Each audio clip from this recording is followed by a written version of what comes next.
నమస్తే, welcome to think Andhra. నేను మీ ప్రియాంకారావు.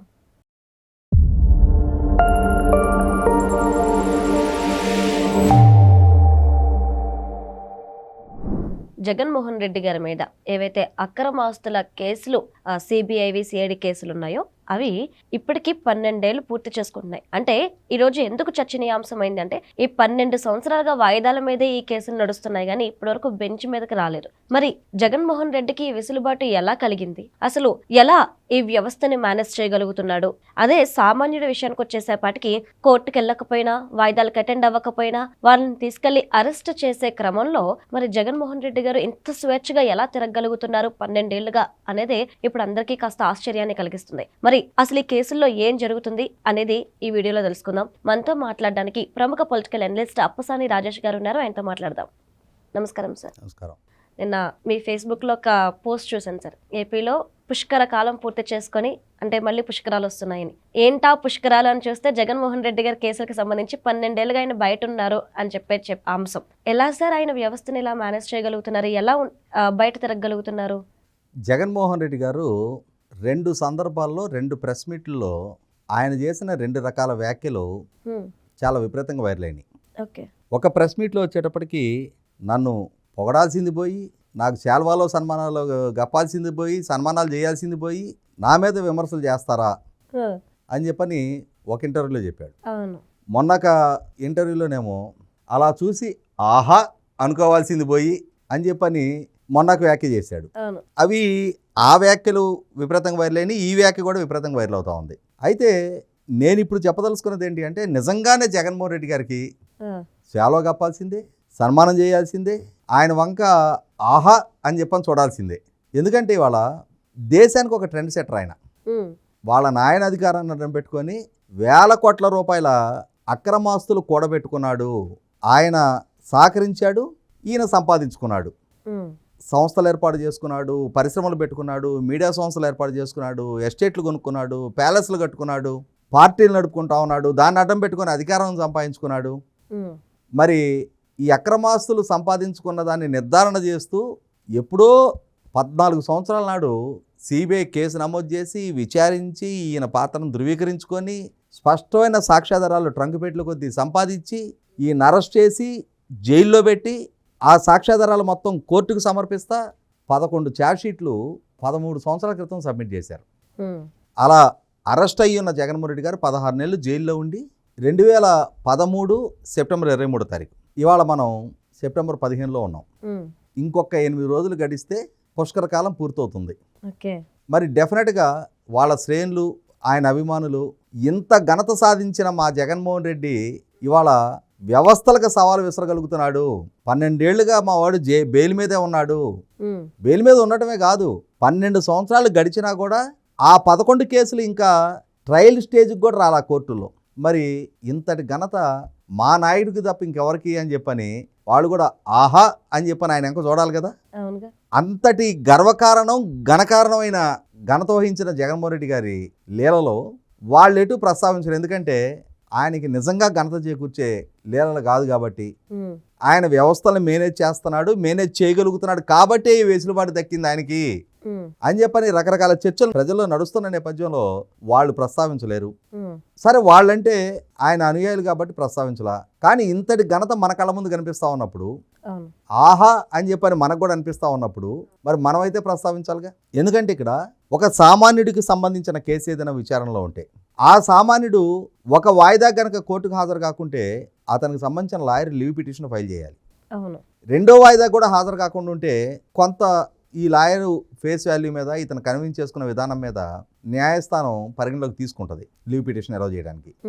మూడో వాయిదా కూడా హాజరు కాకుండా ఉంటే వరుస క్రమంలో తప్పనిసరిగా ఇతనికి ఏదైనా అనారోగ్య సమస్య లేదు, ఇంకేదైనా విచారణకు హాజరు కాలేని పరిస్థితిలో ఉన్నాడనే స్పష్టమైన సాక్ష్యాధారాలతోటి బెంచ్ దృష్టికి తీసుకొచ్చి అప్పుడు అనుమతి పొందాలి.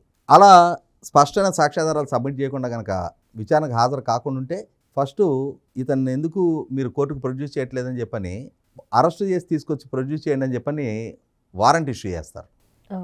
ఆ వాయిదాకు కూడా హాజరు కాకపోతే నెక్స్ట్ వాయిదాకి నాన్ బెయిలబుల్ వారెంట్ ఇస్తారు.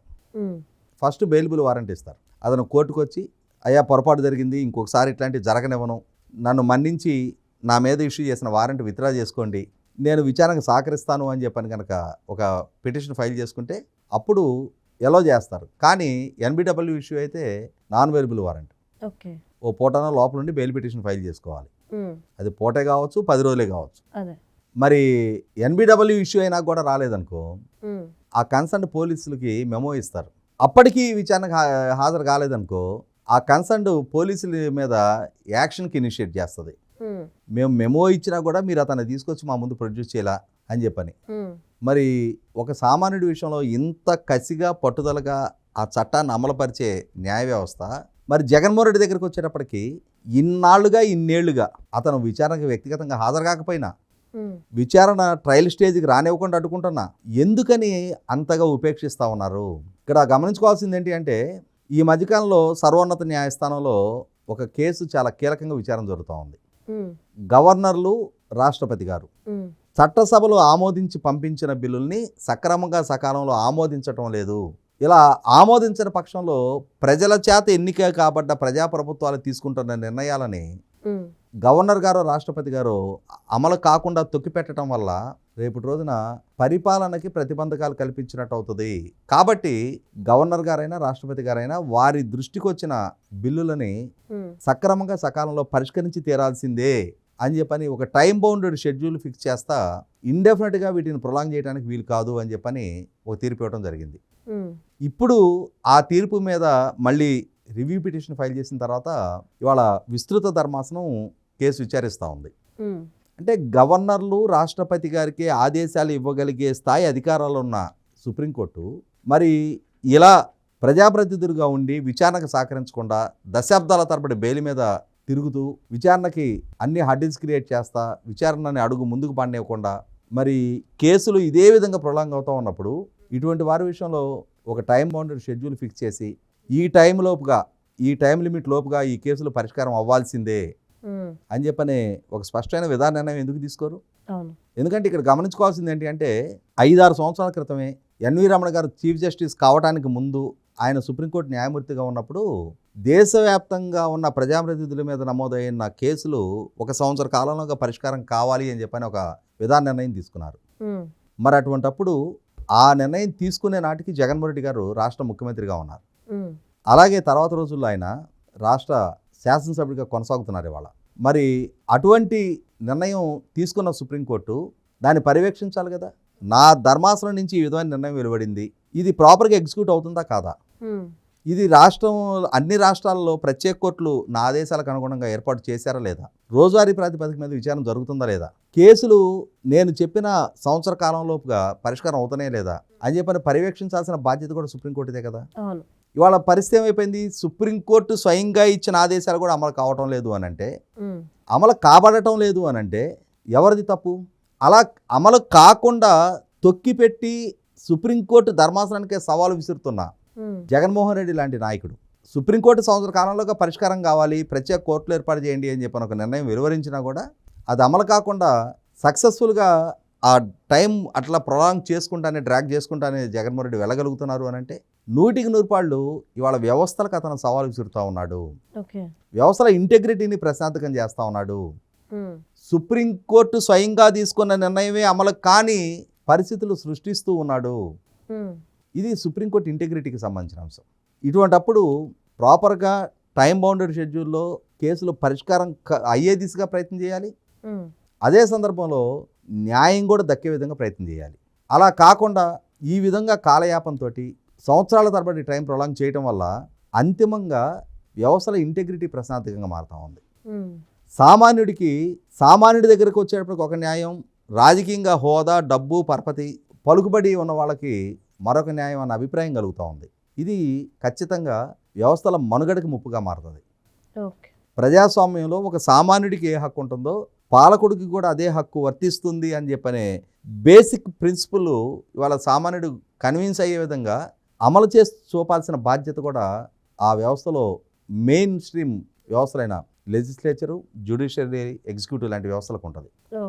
అది కాదు అనుకున్నప్పుడు ఇలా జగన్మోహన్ రెడ్డి గారు లాంటి అక్రమాస్తుల కేసులలో అక్యూజ్డ్గా ఉండి పుష్కర కాలం పాటు విచారణ ట్రయల్ స్టేజ్కి రాకుండా అడ్డుకోగలుగుతున్న నేపథ్యం చూస్తే ఉమ్, 100% ఆ వ్యవస్థల ఇంటెగ్రిటీ ప్రజల్లో పలచనవుతూ ఉంది.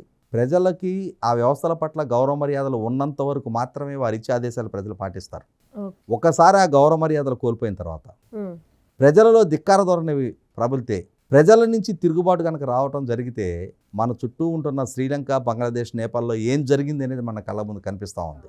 అటువంటి పరిస్థితులు భారతదేశంలో, ఆంధ్రప్రదేశ్ రాష్ట్రంలో ఉత్పన్నం కాకుండా చూసుకోవాల్సిన బాధ్యత కూడా ప్రజాప్రభుత్వాల మీదే ఉంటుంది.